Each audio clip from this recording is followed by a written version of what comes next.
विद्यार्थी मित्र नमस्कार. मी अनिल पाटील, श्री लक्ष्मी विद्यालय ज्युनियर कॉलेज असरूर खुर्द. गेल्या काही व्हिडिओमध्ये आपण इयत्ता 12वी राज्यशास्त्र प्रकरण 1, 2, 3 आणि 4 यावरील व्हिडिओ पाहिलेले आहेत. आणि आज आपण इयत्ता 12वी राज्यशास्त्र यामध्ये प्रश्न 2 मध्ये हा प्रश्न तुम्हाला नकाशाचे निरीक्षण करायचे आणि त्यावरील उत्तरे विचारली जातात. आता प्रश्न कसा असतो बघा. प्रश्न 2 खालील नकाशाचे निरीक्षण करून पुढील प्रश्नांची उत्तरे लिहा. आता हा प्रश्न तुम्हाला एकूण 5 गुणांच्यासाठी विचारला जातो. म्हणजे तुम्हाला यामध्ये एका विशिष्ट अशा भौगोलिक क्षेत्राचा नकाशा दिला जातो. मग तो नकाशा संपूर्ण जगाचा असेल, युरोपचा असेल किंवा आशिया खंडाचा असेल किंवा युरोप खंडाचा असेल किंवा भारताचा असेल. म्हणजेच एखाद्या भौगोलिक क्षेत्राचा नकाशा देऊन तुम्हाला त्यातील 5 घटक विचारले जातात. आता प्रश्न कसा असतो ते ॲक्च्युली पहा बघा.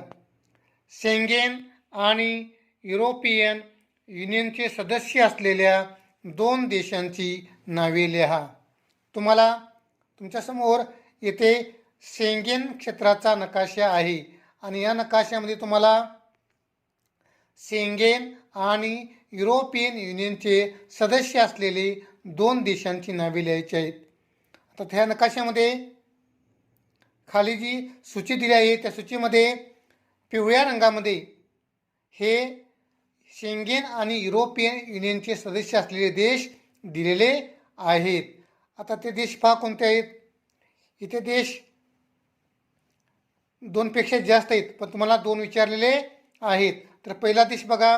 पहिला देश आहे स्वीडन, त्यानंतर आहे फिनलँड, त्यानंतर आहे जर्मनी, त्यानंतर आहे पोलंड, त्यानंतर आहे फ्रान्स, त्यानंतर आहे स्पेन. मी तुम्हाला 2 देश विचारलेत, पण आपल्याला इथे स्वीडन सांगता येईल, फिनलँड सांगता येईल, पोलंड सांगता येईल, जर्मनी सांगता येईल, फ्रान्स सांगता येईल, स्पेन सांगता येईल. त्यानंतर दुसरा प्रश्न बघा. शेंगेनचे सदस्य नसलेल्या पण युरोपियन युनियनचे सदस्य असलेल्या 2 देशांची नावे लिहा. याच्यामध्ये तुम्हाला शेंगेनचे सदस्य नाहीत पण युरोपियन युनियनचे सदस्य आहेत अशा 2 देशांची नावे लिहायची आहेत. आता बघा तुमचा पूर्ण नकाशा आहे. या नकाशामध्ये तुम्हाला अगदी फिकट करड्या रंगामध्ये शेंगेनचे सदस्य नसलेले पण युरोपियन युनियनचे सदस्य असलेले देश दिलेले आहेत. आता देश कोणते आहेत बघा हे. आता या देशामध्ये बघा पहिल्यांदा आहे बेलारूस, त्यानंतर आहे युक्रेन, त्यानंतर आहे युनायटेड किंगडम, त्यानंतर आहे आयर्लंड.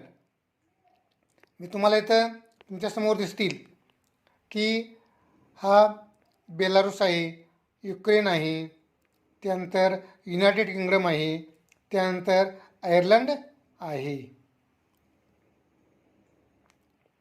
त्यानंतर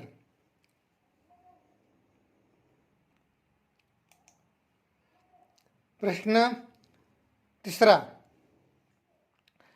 युरोपियन युनियनचे सदस्य नसलेल्या पण शेंगेनचे सदस्य असलेल्या 2 देशांची नावे लिहा. म्हणजे इथं युरोपियन युनियनचे सदस्य नाहीत पण शेंगेनचे सदस्य आहेत असे तुम्हाला 2 देशांची नावे लिहायची आहेत. आता हा बघा, हा गडद करड्या रंगामध्ये दाखवलेले आहेत. तर यामध्ये पहिला आहे नॉर्वे, त्यानंतर आहे रुमानिया, त्यानंतर आहे बल्गेरिया, त्यानंतर आहे स्विस,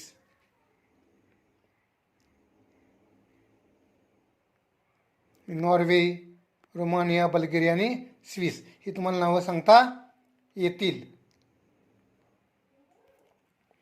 त्यानंतर चौथा प्रश्न, सोव्हिएत युनियनच्या विघटनानंतर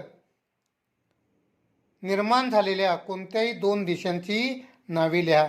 आपल्याला माहीत आहे की सोव्हिएट युनियनचे विघटन झाले आणि त्या विघटनानंतर 1991ला सोव्हिएट युनियनचे विघटन झाले आणि अनेक देश निर्माण झाले. तुम्हाला दोन देश विचारलेले आहेत. आता बघा, त्यातील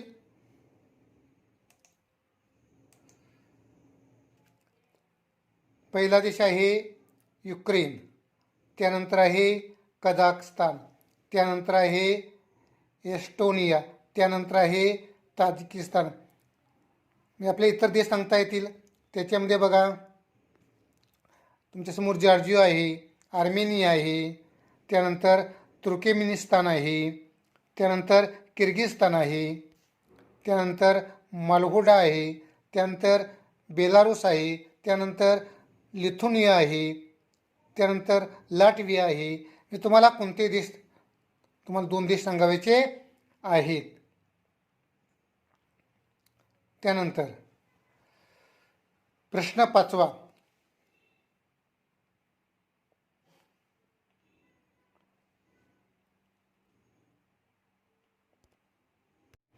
त्यानंतर आहे प्रश्न 5वा, 1990मध्ये इराकने आक्रमण केलेल्या देशाचे नाव लिहा. तर 1990मध्ये इराकने ज्या देशावर आक्रमण केले त्या देशाचे नाव लिहायचे. त्या देशाचे नाव आहे कुवेत. जे 1990मध्ये इराकने कुवेतवरती आक्रमण केले आणि त्याचा भूभाग ताब्यात घेतलेला होता. त्यानंतर 6वा प्रश्न, युरोपियन युनियनमधील युरोझोनचे सदस्य असलेल्या दोन देशांची नावे लिहा. आता हा युरोझोनचा राष्ट्राचा नकाशा आहे, हा युरोपचा नकाशा आहे. याच्या मी तुम्हाला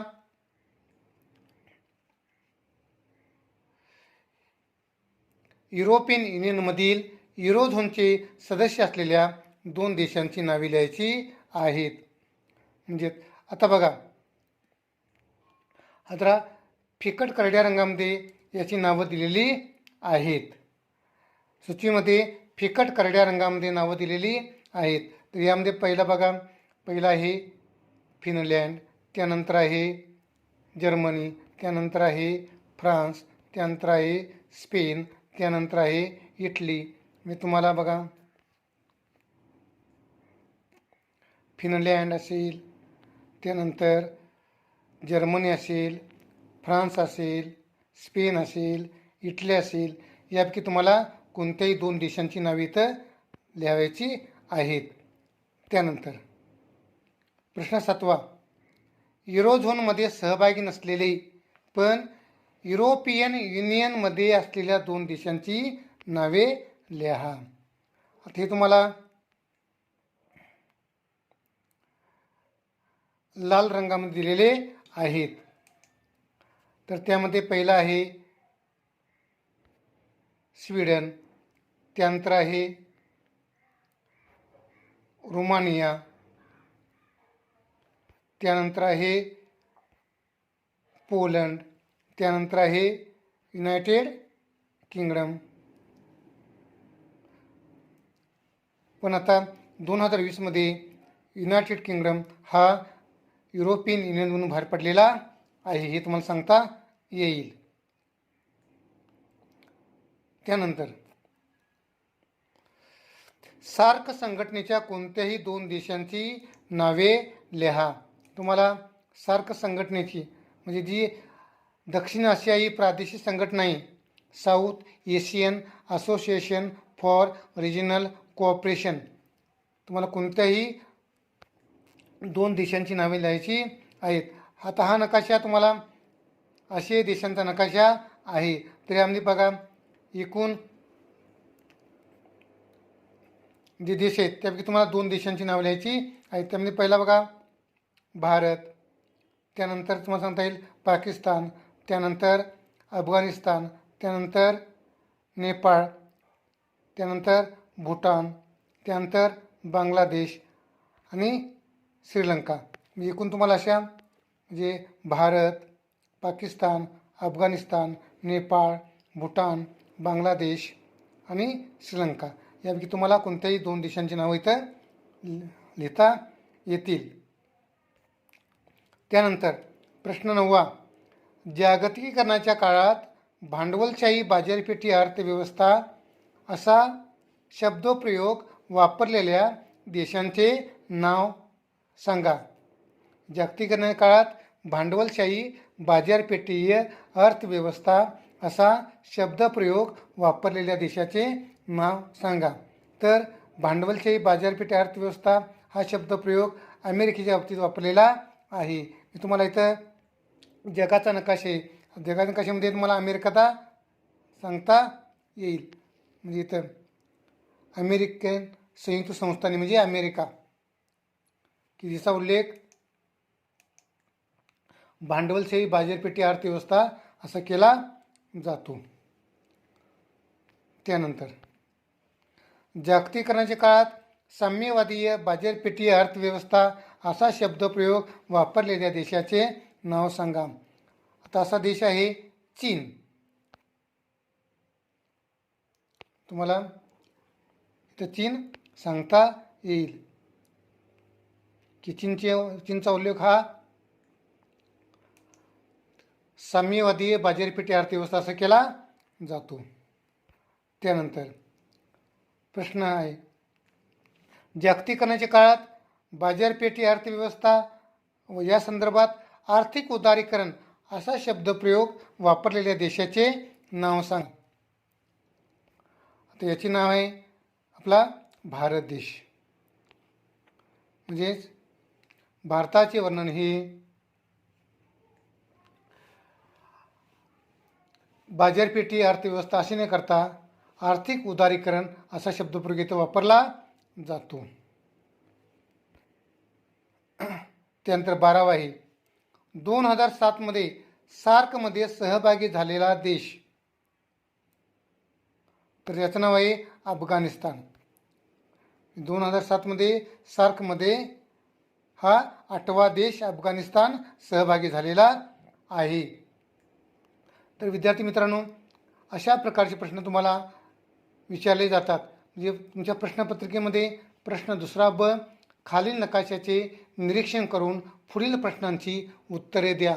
एकूण 5 गुणांसाठी हा प्रश्न विचारला जातो. तुमच्यासमोर नकाशे देतात. नकाशामध्ये काही सूची देतात, काही सूची देत नाहीत. तर मला अशी आशा आहे की तुम्हाला 5 पैकी 5 गुण देणारा हा प्रश्न आहे. थँक्यू.